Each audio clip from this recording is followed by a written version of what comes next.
David, on ne t'entend pas.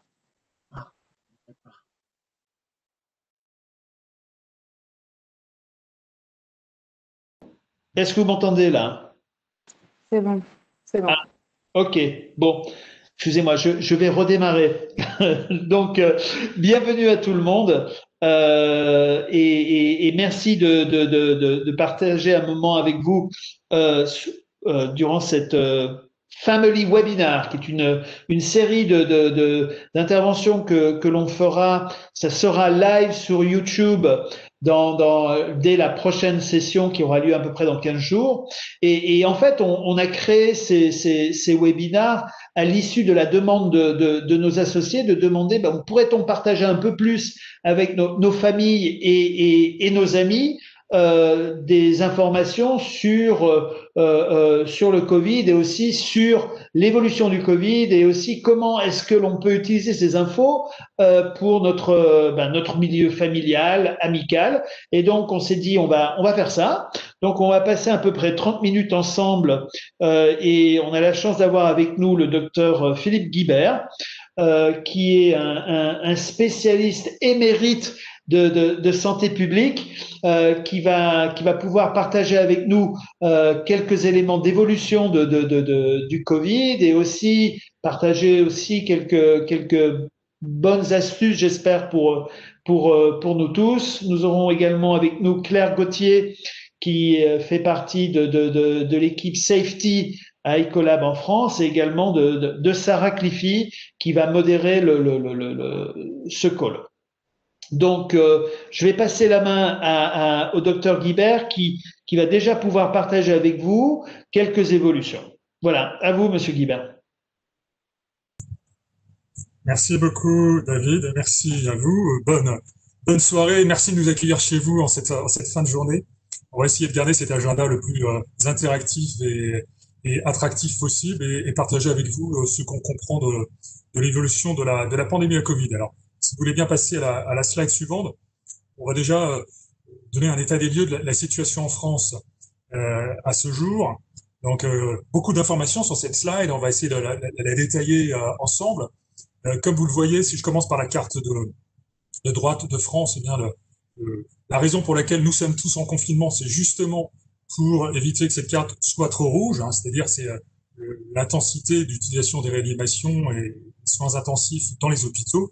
Comme on le voit, comparativement aux cartes qu'on a suivies les jours précédents, eh bien la situation s'améliore, ce qu'on appelle la tension dans les réanimations est moindre. Il y a encore quelques zones dans la région Rhône-Alpes et Île-de-France où les réanimations sont assez chargées, mais in fine, on voit quand même que la situation s'améliore dans les hôpitaux et dans les unités de soins intensifs. On le voit également sur les courbes du milieu, comme vous voyez, la courbe jaune et la courbe orange, qui témoignent du solde positif ou négatif du nombre de cas, soit en jaune dans les hôpitaux, soit en orange dans les réanimations. Et on le voit depuis quelques jours maintenant, le solde est négatif, les hôpitaux se vident, ainsi que les réanimations, même si malheureusement, comme on la voit dans la courbe rouge, eh bien le nombre de décès observés ces dernières semaines à l'occasion de cette seconde vague a été assez important. Vous voyez, on peut le comparer par rapport à la vague du printemps dernier. Et à ce jour, donc, on a quasiment plus de 50 000 décès à imputer au coronavirus. Donc une situation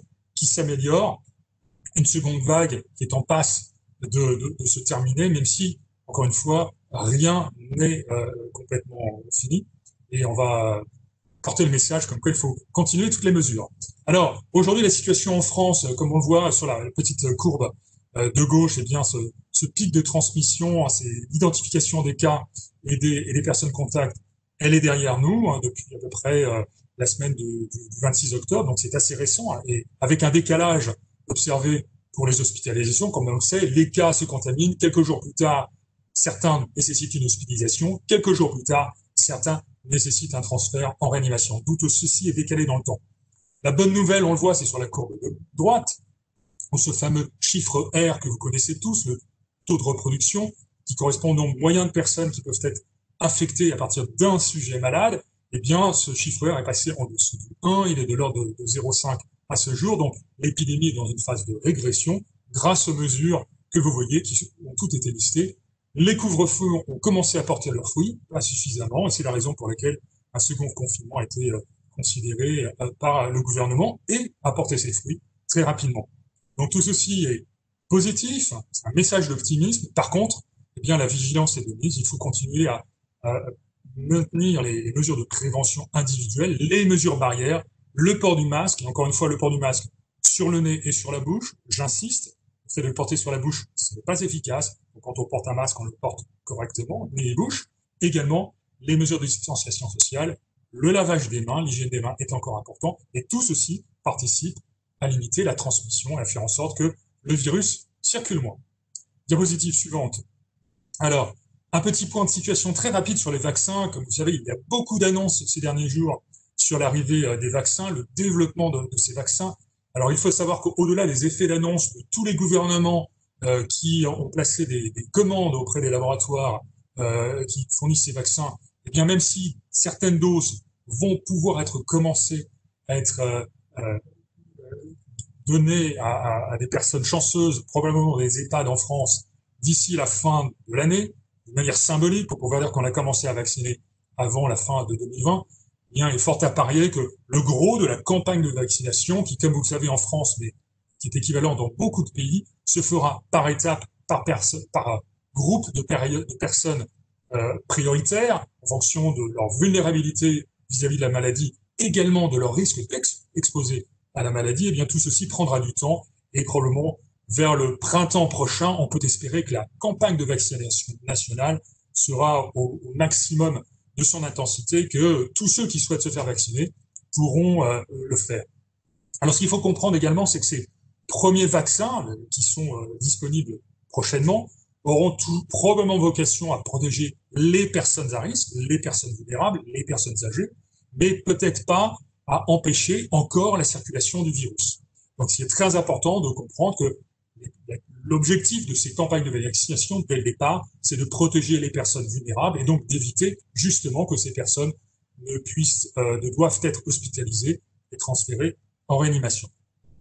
À ce jour, on ignore la durée de protection offerte par les vaccins. On manque évidemment un peu de recul pour ce faire, mais il y a fort à parier que même si le virus évolue au fur et à mesure des mois ou des années qui viennent, eh bien, les vaccins devraient conférer une certaine protection sur le long terme. Donc, on n'est pas sur des durées très courtes de quelques semaines ou de quelques mois, mais vraiment une immunité sur le long terme.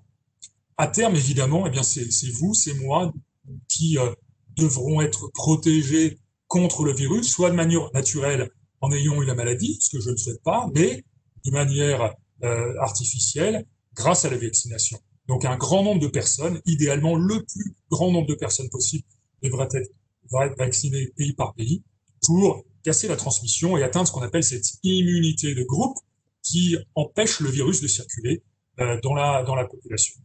À ce jour, pour terminer sur les vaccins, eh bien, vous savez, l'Union européenne, j'allais dire pour une fois, a fait son travail. Les pays de l'Union européenne ont placé des commandes de manière unifiée auprès des grands fabricants de vaccins que vous voyez, donc les 3 grands fabricants, AstraZeneca, Sanofi, Glaxo et Johnson & Johnson, mais c'est également en discussion avec Pfizer ou Moderna, qui font les titres des journaux à ce jour, pour obtenir des doses vaccinales. Et comme vous l'avez compris, après les annonces du Premier ministre, eh bien, il y aura plus de vaccins que de citoyens, et donc la possibilité d'être vacciné ne devrait pas être un problème pour tout à chacun. Pour terminer, un petit sujet d'actualité sur le Covid et les enfants. Beaucoup de questions de manière très intéressante sur la compréhension de la maladie du coronavirus vis-à-vis des enfants.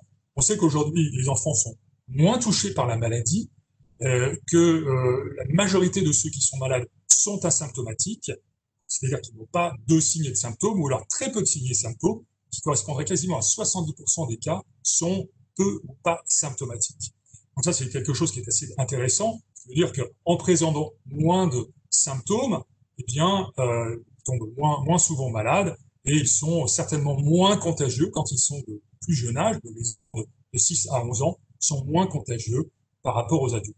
Par contre, les enfants un peu plus âgés, eh bien, probablement, comme on le voit ici, excrètent la même quantité de virus, donc c'est-à-dire le même niveau de contagiosité vis-à-vis des adultes, et c'est la raison pour laquelle eh bien, les mesures de précaution, les mesures barrières, le port du masque, le lavage des mains, toutes ces mesures sont appropriées pour eux. Et aujourd'hui, sur la base du recul que l'on a, il y a quasiment 1 an de recul sur les vaccins, les enfants et les écoles, eh bien, on pense que le milieu scolaire ne présente pas un risque majeur de transmission, c'est-à-dire que le risque est très limité. La transmission se fait principalement en règle générale d'adulte à adulte ou d'adulte à enfant, mais très peu d'enfants à enfants ou d'enfants à adultes.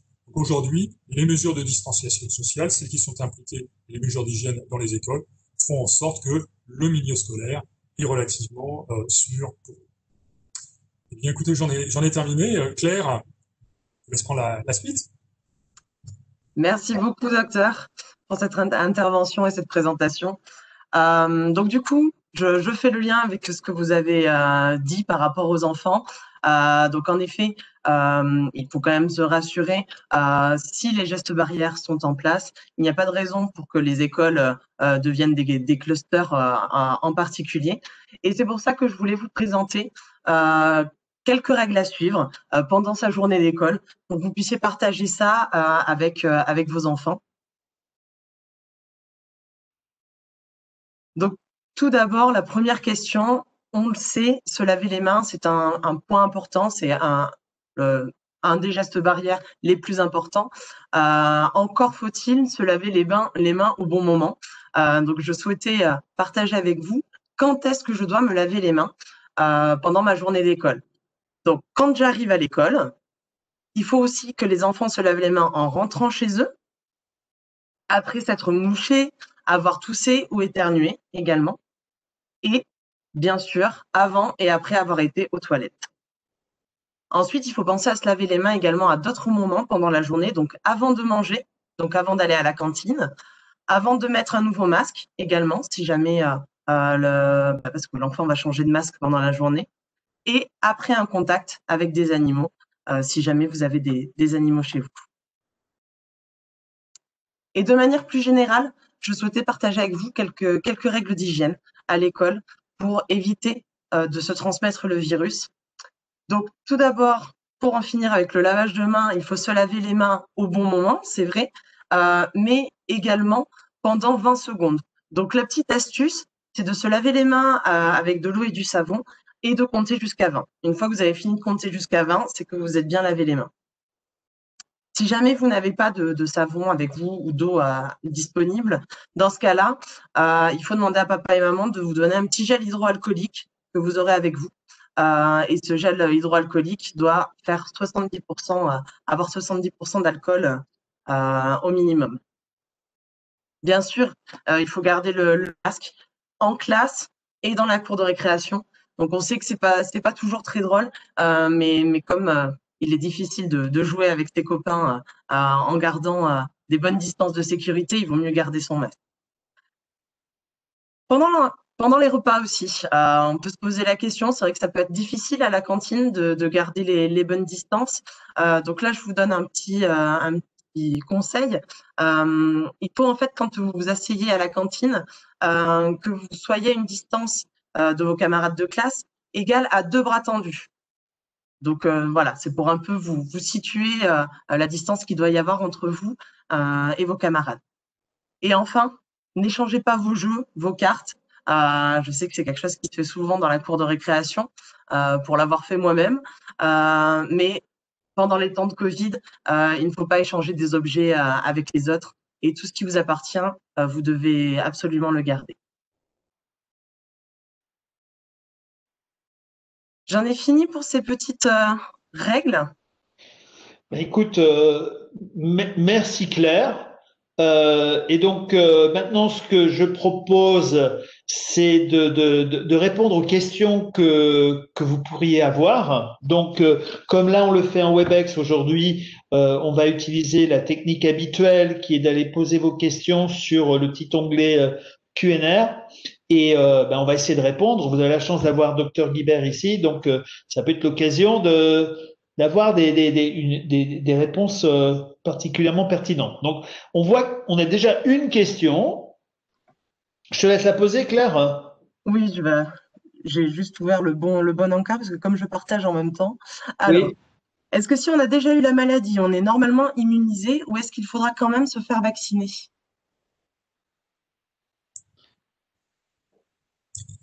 Je ne sais pas. Je vais être très honnête avec vous. Aujourd'hui, pourquoi je ne sais pas, c'est qu'on ignore euh, plusieurs informations importantes sur l'immunité, quelle forme d'immunité et combien de temps cette immunité que l'on a vis-à-vis du coronavirus dure.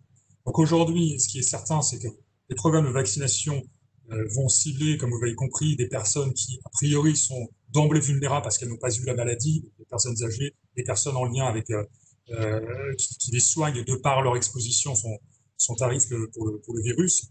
De là à dire que les personnes on fera des exceptions pour les personnes qui ont déjà eu le coronavirus et qu'elles n'auront pas besoin d'être vaccinées, pour l'instant, ce n'est pas une question qui a été débattue, qui a été discutée au sein de la communauté scientifique. Donc, peut-être y viendront-on un jour en disant, en effet, si vous avez la preuve de la maladie et qu'on arrive à détecter la présence d'anticorps plusieurs mois après, on pourra éventuellement considérer que ce n'est pas nécessaire. Mais aujourd'hui, ce sujet n'a pas été discuté, en sachant que la priorité de la vaccination est vraiment donnée pour ceux qui n'ont pas encore eu, évidemment, et qui sont toujours à risque de l'avoir. D'accord, merci docteur. Une autre question sur les vaccins. Quelle garantie avons-nous sur les effets secondaires du vaccin? Alors, tout dépend ce qu'on attend par garantie, et je m'attendais un peu à cette question. Aujourd'hui, on est dans le délicat équilibre d'avoir des vaccins qui soient efficaces et sûrs et rapidement disponibles sur le marché, sans attendre que, au bout de plusieurs mois, on puisse détecter des effets secondaires. Aujourd'hui, les effets de ces vaccins menés sur plusieurs dizaines de milliers de personnes semblent relativement modérés. En tout cas, il n'y a pas d'effets secondaires majeurs qui ont été notés ou indésirables, qui ont entraîné non seulement l'arrêt des études dans les phases 3, dans les phases 2 de l'essai des vaccins, mais également ce que l'on pense, c'est que les effets indésirables les plus importants, quand on développe des nouveaux vaccins, surviennent dans les premières semaines à l'issue de cette vaccination. Donc, évidemment, aujourd'hui, le recul que l'on a n'est que de quelques mois, même si avec les vaccins chinois ou le vaccin russe, on a un petit peu plus d'antériorité. Aujourd'hui, on n'a pas d'information qui va contre le fait que ces vaccins ont un profil de sécurité suffisamment approprié pour le mettre à disposition des États. Et tout ceci sera évidemment validé par les agences de sécurité du médicament en Europe et aux États-Unis. Donc évidemment, chaque jour qui passe est un jour important parce qu'il permet d'avoir un peu plus de recul sur le profil de sécurité. Mais encore une fois, les vaccins que l'on développe, y compris les vaccins RNA de Moderna, qui semble être une technologie totalement innovante, sont déjà des types de vaccins qui ont été éprouvés dans le passé, pour lesquels le développement, ou en tout cas les effets secondaires majeurs, indésirables, qui entraîneraient le retrait du marché, n'ont jamais été observés. Donc, a priori, on est plutôt sur un profil de sécurité standard de vaccins qui sont développés, à l'instar de ceux qui ont été développés dans les années précédentes. D'accord, bon, c'est rassurant. Une autre question, est-ce utile avant les fêtes de Noël et avant de retrouver sa famille de faire un test Covid pour réduire le risque pour nos parents et personnes les plus vulnérables? Est-ce fiable si nous n'avons aucun symptôme? Alors, il y a deux aspects dans cette question. La première, évidemment, faire un test avant de s'exposer ou d'exposer des proches et des personnes âgées, par exemple, à soi-même, est peut-être un moyen, en effet, de dire, a priori, il y a 3 jours, le test montrait que j'étais négatif. Ça veut dire que ça n'empêche pas le risque d'avoir été contaminé entre-temps de se manifester. Il est toujours possible de se faire contaminer en sortant du laboratoire. Donc ce n'est pas une garantie à 100% d'être totalement libre du virus, pardon, et donc de ne pas exposer ses proches ou ses parents âgés à la maladie. Donc c'est peut-être une fausse réassurance, en sachant encore une fois que ce qui est important, ce qu'on sait qui fonctionne, ce sont les mesures barrières qu'on a déployées ou qu'on a présentées auparavant. Le second aspect, c'est que à ce jour, vous l'avez compris, l'accès aux tests, même si ça s'est amélioré dans les laboratoires avec les tests PCR, et qu'on commence à avoir des tests antigéniques, fait que ces tests ne sont pas à capacité illimitée. Donc si on demande à tout le monde de se faire tester avant le réveillon, de passer les fêtes de fin d'année, on va priver des gens qui ont véritablement besoin d'être testés parce qu'ils ont des signes et symptômes de la maladie ou parce qu'ils sont en contact d'une personne malade, d'un accès à ces tests. Donc c'est pour ça qu'en ce sens, aujourd'hui, je ne pense pas que ce soit approprié de considérer que la stratégie avant les fêtes, c'est de se faire tester et d'oublier tout. Au contraire, c'est d'avoir une attitude responsable en disant dans quelles circonstances je peux éviter de mettre à risque les personnes avec lesquelles je suis. Est-ce que je peux limiter le nombre de personnes avec lesquelles nous allons nous retrouver, en sachant que cette année, malheureusement, les fêtes de 2020 sont exceptionnelles à plus d'un titre, et donc d'accepter ceci en privilégiant, encore une fois, les mesures barrières, la diminution du nombre de personnes avec lesquelles on se trouve, le lieu dans lequel on se trouve, évidemment, on l'a compris, plus le lieu est large, plus il est ventilé, mieux est-ce, et peut-être de réserver ces tests à des circonstances très particulières, mais ne pas considérer que ce soit la règle pour que chacun des Français se présente à un laboratoire le 23 décembre, en espérant pouvoir passer les fêtes normalement. D'accord, merci. Alors, étant donné que les personnes à risque seront vaccinées en priorité, peut-on espérer revenir à une vie normale en 2021? Normale avec des guillemets, je précise. Alors, gardons les guillemets. Gardons les guillemets. Encore une fois, ce programme de vaccination nationale, comme je le disais, sera probablement à plein régime au printemps prochain. Les vaccins, normalement, confèrent une immunité en quelques semaines. Encore une fois, c'est pas instantané. A priori, il y aura 2 doses, on l'a compris, peut-être 2 doses espacées de 3 semaines à 1 mois. Donc, ça veut dire qu'avant d'avoir une majorité de personnes en France qui ont reçu leurs 2 doses de vaccin, si c'est le cas, eh bien, il va falloir attendre un peu de temps. Donc, avant qu'on voit véritablement les effets sur la circulation des virus qui deviennent de manière épisodique, qui soient vraiment limités à un niveau très bas. Donc, de là à dire que la situation redeviendra normale en 2021, nous le souhaitons tous, mais ça sera une certaine normalité, et certainement pas quelque chose à attendre, je dirais, dans le premier semestre 2021, peut-être d'ici l'été ou à la rentrée, une certaine forme de normalité, où une majorité de Français, ou de personnes dans les pays riches qui auront accès à ces vaccins, auront été vaccinés avec un virus qui circulera probablement bien moins, et donc une certaine forme de normalité qu'on pourra espérer à la rentrée. D'accord, merci docteur. C'est quand même rassurant de se dire qu'on va finir par voir le bout du tunnel. Oui. Alors, pourrons-nous choisir la marque du vaccin? Je ne sais pas. Je ne sais pas. Et pour l'instant, vous l'avez compris, les plans de déploiement vont très vite. Et la France a passé commande à travers l'Union européenne à ces 3 fournisseurs de vaccins que j'ai mentionnés. On est également en train de voir si on peut avoir accès à ce vaccin de Pfizer, BioNTech et Moderna. De là à dire qu'on aura le choix, je suis pas certain. Ensuite, voilà, ça dépendra des critères considérés par le gouvernement pour donner certains vaccins en priorité à certaines personnes. Il faut comprendre, encore une fois, que les vaccins qu'on apprend à connaître en termes d'efficacité n'auront peut-être pas la même efficacité sur tous les profils de personnes. Certains seront peut-être plus efficaces sur les personnes âgées, d'autres seront peut-être plus efficaces sur des personnes ayant des profils de risque particuliers, des diabétiques, des personnes avec des risques pulmonaires, des maladies chroniques, et auquel cas, il sera peut-être plus approprié de réserver ces vaccins en fonction de l'efficacité souhaitée sur la population cible, entre guillemets. Et à ce jour, il ne me semble pas que le débat ait eu lieu sur la possibilité de choisir ou non son vaccin. Sur quels critères? Pour l'instant, je ne sais pas. D'accord, merci, c'est plus clair. Bonsoir, les personnes âgées sont censées être moins sensibles au vaccin, système immunitaire moins réactif. Quelle est la logique derrière le fait de les vacciner en priorité? Eh bien, la logique, c'est ils sont peut-être un tout petit peu moins réactifs au vaccin. Par contre, ils sont extrêmement sensibles au fait d'être infectés par le coronavirus. Et comme on le voit, plus les personnes, l'âge augmente, plus la probabilité d'avoir une infection sévère nécessitant une hospitalisation et éventuellement un transfert en réanimation est majeure. Donc, c'est la raison pour laquelle la priorité de ces premières campagnes de vaccination, ça va être de cibler ces personnes pour éviter qu'elles ne soient malades, peut-être pas d'éviter que le virus circule autour d'elles, ça c'était un autre problème, mais éviter que ces personnes les plus à risque ne tombent malades et nécessitent énormément de ressources en ville, à l'hôpital, pour la prise en charge et les guérir. Et donc c'est l'objectif premier de ces campagnes de vaccination, c'est de soulager et de manière préventive les hôpitaux en faisant en sorte que les personnes vulnérables ne terminent pas dans les lits d'hospitalisation ou en réanimation. D'accord, merci. Claire, on va peut-être faire la dernière question, si tu veux. Oui, c'est ce que j'allais dire. Donc, dernière question, plus sur les vaccins, mais plutôt sur l'évolution de l'épidémie. Peut-il y avoir une troisième vague? Et on va finir là-dessus. Il peut y avoir une troisième vague, absolument.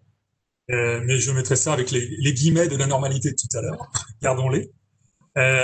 On a déjà observé dans les précédentes polémiques des vagues successives, une première, deuxième, une troisième. De là à dire quelle sera l'ampleur de cette vague, quelle sera la durée, quelle sera l'importance, personne ne peut le dire. Et je pense qu'il faut s'attendre, en effet, à ce que le virus revienne, comme on l'a vu disparaître cet été, revenir à la rentrée. Il est tout à fait possible qu'on observe ce phénomène de nouveau dans les mois qui viennent. Alors espérons que ça coïncide avec le moment où un nombre de personnes maximum aura été vaccinées et cassera cette dynamique de cette troisième vague.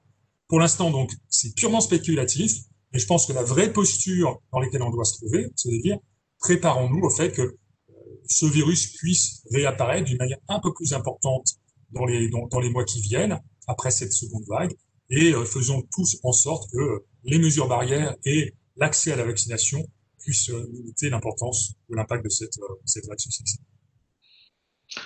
Merci beaucoup.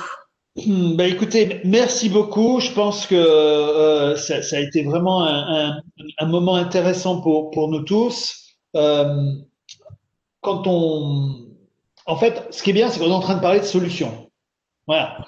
Et quand on parle de solutions, en fait, nous tous, nous, voulant dire nos collègues, nos familles, nos amis, nos connexions font partie de la solution. Et notre rôle là-dedans est évidemment majeur. On voit la lumière au bout du tunnel. Donc ça c'est bien. Alors maintenant, comment tout ça va se mettre en musique, c'est quelque chose qui va aussi, on va comprendre ça dans on va dire dans le futur très proche. On sait également que beaucoup d'actions doivent être menées aussi à la maison, avec nos amis, avec tout notre environnement social aussi. Et donc, on est très heureux aussi de pouvoir essayer d'adresser ça avec vous aujourd'hui et j'espère aussi donc dans 15 jours. Dans 15 jours, on va essayer de centrer ça un peu plus sur la préparation de la période de fête qui arrive. Qui j'espère sera aussi joyeuse que possible pour tous et on a tous besoin aussi de se prendre un petit peu de repos.